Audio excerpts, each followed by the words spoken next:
Do you ever sit down to study English and suddenly open TikTok? An hour disappears and you feel bad. Don't worry, you're human. Your brain loves dopamine, that happy chemical TikTok gives you instantly. English study feels like vegetables. Healthy, but not as exciting. But we can change this. Here's the truth. Your brain isn't lazy. It's efficient.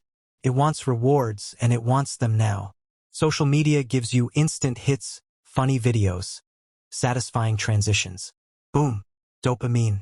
English feels slow. You memorize 10 words today, forget 5 tomorrow. Where's the reward? Most people treat English like punishment. Textbook, grammar, force yourself to focus. Of course, your brain rebels.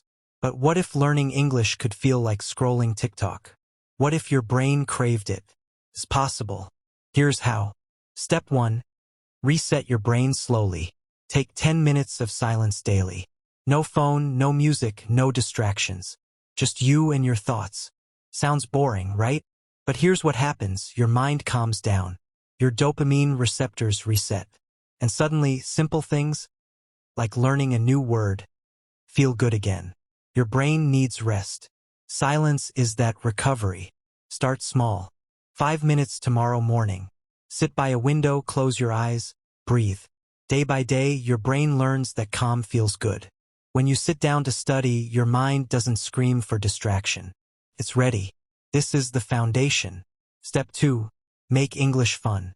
Turn learning into an adventure. Watch videos, sing songs, write captions. Make it a vibe, not a task. Here's where most people fail. They treat English like school. Boring textbooks and vocabulary lists. No wonder you avoid it. But English is a tool. A key to millions of conversations and stories.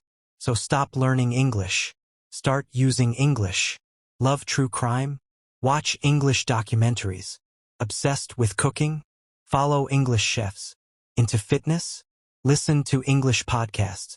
Connect English to what you love. Your brain rewards you twice. Once for enjoying the content, once for learning.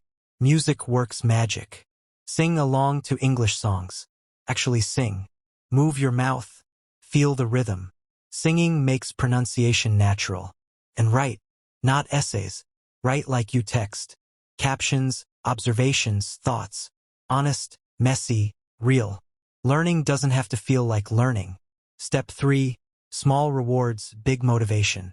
Study for 20 minutes, then take a 5-minute break. Mark your progress. Small wins build big habits. Your brain needs proof. Not in 6 months, today. Set a timer. 20 minutes focused. Then stop. Celebrate. Stretch, drink water, check your phone. Why does this work?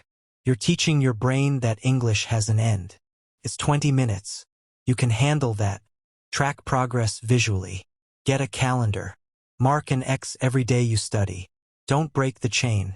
Those X's feel good. They're proof. Celebrate small stuff. Understood a sentence in a movie? Win. Used a new word? Win. Corrected yourself? Huge win. Stop waiting for fluency to feel proud. Be proud of every step. That's how motivation builds. Step 4. Learn with curiosity. Connect English to what you love. This rewards your brain, making learning a door, not a punishment. Curiosity is your most powerful tool. When you're curious, you don't need discipline. You just want to know. Get curious about English, not as a language, as a window. What's trending in English-speaking countries? What slang? What memes? Join online communities.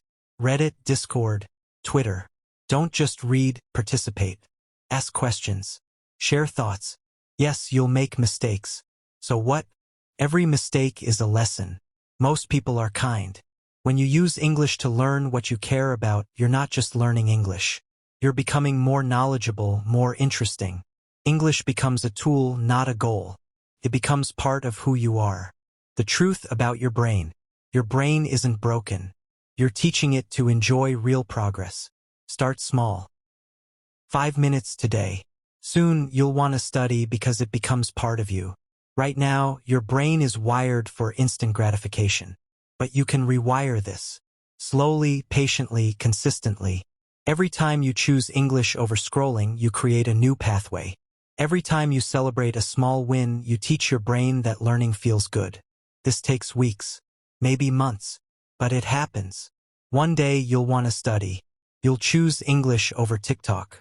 Not by force, because it feels better. That's when you've won. Imagine your future. One day you'll understand English movies without subtitles. You'll laugh at jokes, catch sarcasm, feel emotion. You'll speak confidently, not perfectly, but you'll express yourself, connect with others. You'll make friends from different countries, hear their stories, share yours. You'll open new doors, better jobs, travel adventures, information and culture that was locked away. All because you chose to learn instead of scrolling. You chose to grow. That's how you get addicted to learning English. Your future self will thank you. Not for being perfect, for starting, for showing up, for trying again after failing. English isn't about grammar rules. It's about communication, connection, growth. Start today, right now. Do something in English. Read an article. Watch a scene. Write 3 sentences. Just start. Every expert was once a beginner. Every fluent speaker once struggled. Every confident person once felt nervous. The only difference? They didn't stop. So don't stop. Keep going. One day, one lesson, one word at a time. Your future is waiting, and it speaks English.